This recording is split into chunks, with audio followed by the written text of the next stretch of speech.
Suomessa ollaan ison haasteen edessä, että meidän pitää pyrkiä lisäämään meidän yhteiskunnan osaamista, kouluttaa enemmän uusia nuoria sitten meille yhteiskunnan tarpeisiin ja samalla uudelleen kouluttaa kaikkia. Ja tämä on semmoinen yhteinen haaste, mikä meitä yhdistää, että kumpikin omalla sektorillaan ja osin yhteistyössä tuodaan tähän lisäämistä ja mitä keinoja tähän käytetään, niin näistä neuvottelemme yhdessä ja kerromme yhdessä tuolla poliittisille päättäjille, viestimme yhteiskuntaan ja on ehkä niin kuin se tärkein meidän yhteistyön myötä tässä, että tätä me teemme yhdessä ja koko sitten Tampereen, Pirkanmaan ja koko Suomen kansakunnan menestyksen eteen. Ja siinä voisi sanoa vielä sen, että Tampereella on aika hyvä tilanne tässä suhteessa kyllä, että me ollaan kasvualue. Täällä on paljon korkeakouluopiskelijoita. Molemmat korkeakoulut on hyvin suosittuja opiskelupaikkoja. Ja sitten tänne on helppo tulla eri puolilta Suomea. Että meillä on aika hyviä vahvuuksia siihen tulevaisuuden rakentamiseen myöskin. Ja sitten voisi sanoa niin, että meillä on myöskin yhteisiä tärkeitä vaikuttamisryhmiä tai yhteistyöryhmiä. Meillä on Tampereen kaupungin kanssa yhteinen ryhmä korkeakouluyhteisöllä ja sitten meillä on Tampereen kaupungin ja Yleisradion kanssa yhteinen työryhmä myöskin. Eli melko laajasti tehdään jo nyt yhteistyötä. Ja sanomme, istumme Tapion kanssa aina samoissa työryhmissä ja on tosi hienoa, että Tapio on monessa kansallisessa korkeakoulussa vahvasti mukana ja nyt aloittaa Arenen niin kuin hallituksessakin toimijassa ja ollaan korkeakoulun rahanjakomalli työryhmässä, että aika tavalla istutaan työryhmissä ja ajetaan samoja asioita ja jos toinen on, jaetaan sitä tietoa. Ja mä uskon, itsekin on aika monessa mukana, niin aika harvassa kaupungissa Suomessa on ehkä niin vahva edustus korkeakoulupolitiikassa, niin teemme tätä yhdessä. Tämä asia ehkä meillä hyvällä tolalla. On.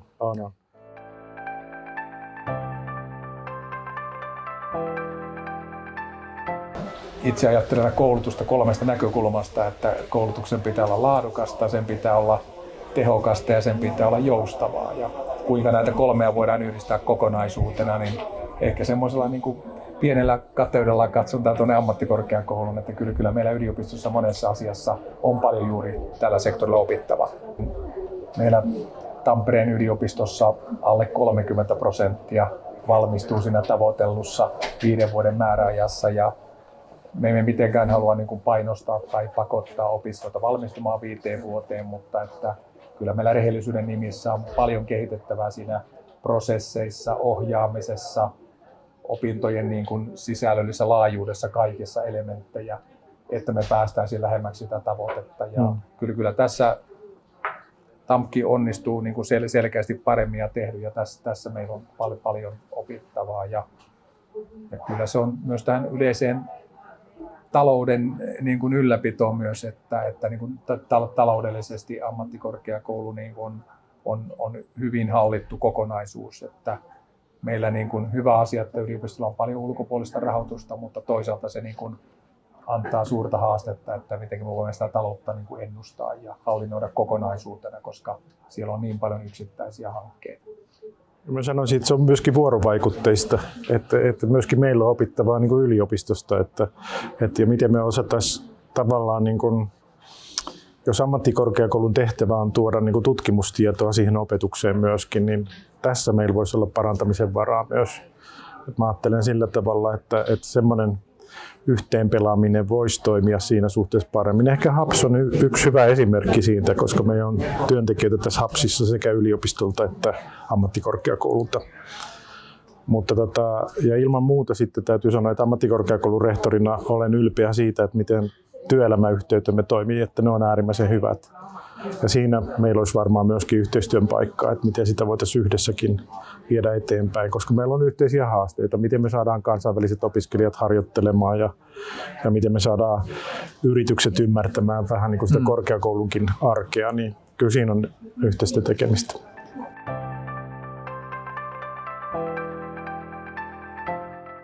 Mä ajattelen sillä tavalla, että me ollaan käyty vastikään muutosneuvottelut viime keväänä täällä TAMKissa.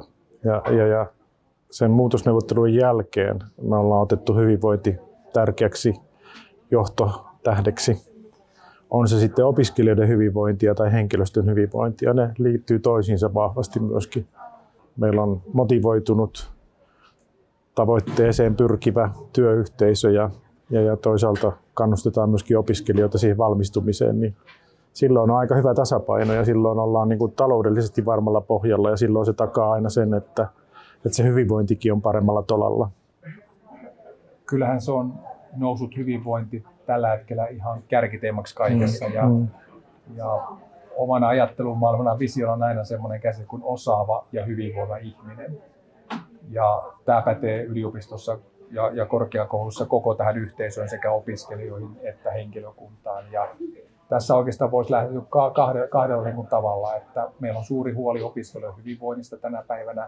Siihen on monta yhteiskunnallista historiallista syitä, jossa tietysti meidän korkeakoulussa on vaikeampi vaikuttaa. Mutta on selkeästi asioita siitä, että jos on epävarmuutta siitä, että opiskeleeko oikeaa alaa, miten minä etenen, miten minä pärjään, miten minä työllistyn, niin kaikella tavalla, millä niin kuin voidaan sitä niin kuin varmuutta tulevaisuuteen, positiivista luoda, niin tämä ylläpitää hyvinvointia ja estää pahoinvoinnin niin kuin pahentumista. Ja nähnyt tärkeäksi myös, että me panostetaan sen oman henkilöstön niin kuin hyvinvointiin myös sen osaamisen kautta. Että ei tule sitä tunnetta, että tulee uusia asioita, pitää adaptoida, niin tulee semmoinen, niin kuin, en mä halua oppia tämän osaan, niin ehkä ei heittäydytä sitten uudistukseen. Ja tämä on niin kuin tullut tosi tärkeäksi asiana, että aika paljon pitkälle ihmiset tekee tätä intohimolla. Korkeakoulussa kaikilla on se intohimo drive, että tehdään merkityksellistä työtä, mutta sekin bensa loppuu niin kuin tietyssä vaiheessa, tai tänä päivänä pitää sanoa sähkövaraus loppuu tietyssä vaiheessa, ja katsoa sitä myös tätä työkuormaa, että on aikaa sitten uudistumiselle niin kuin opettajana, työntekijänä katsoa sitä, katsoo työkuormat on oikein, ja sitten, että myös kannustetaan, kiitetään, ja tämä on niin kuin meillä on tämä asia, mille nyt on oppinut uuden termin, organisaatiokansalaisuus. Tämä on tähän, mihin meillä on niin kuin velvollisuus katsoa, että tämän niin kuin työnteon tai opiskelun lisäksi jokaisella meillä on tämmöinen organisaatiokansalaisvelvollisuus. Me ylläpidämme sitä hyvinvointia. Tämmöisen niin kuin ymmärryksen asennemuutoksen me näkisikin ison muutoksen. Mä ehkä sanoisin vielä, korostaisin tuota organisaatiokansalaisuutta sillä tavalla, että yhteisö on valtavan suuri voimavara. Kyllä. Et me nähdään koronan jälkeen se, että opiskelijat pääsi kampukselle tai opiskelijaryhmät työskentelee yhdessä, niin ne kannattelee toisiaan myöskin.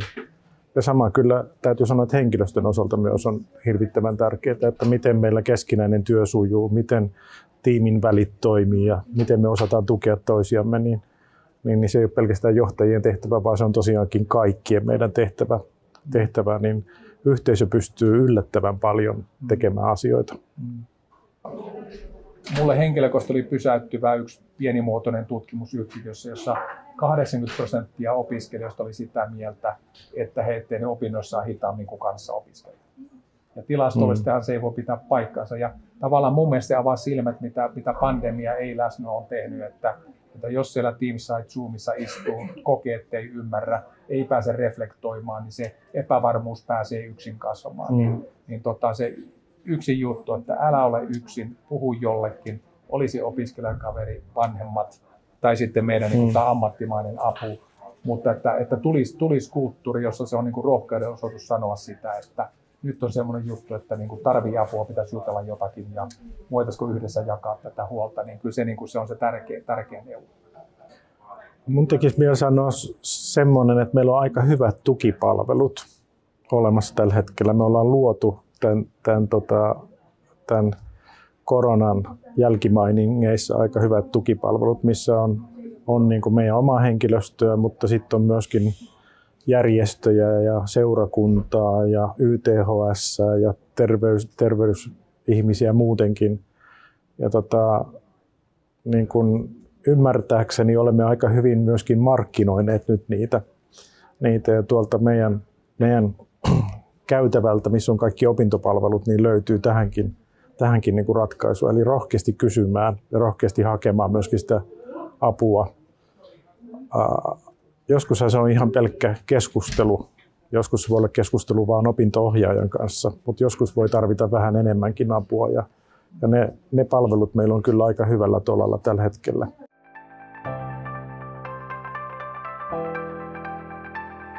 Ehkä niin kuin tärkein asia, mitä mä niin kuin toivoisin, että olisi vahvempi, olisi semmoinen usko tulevaisuuteen.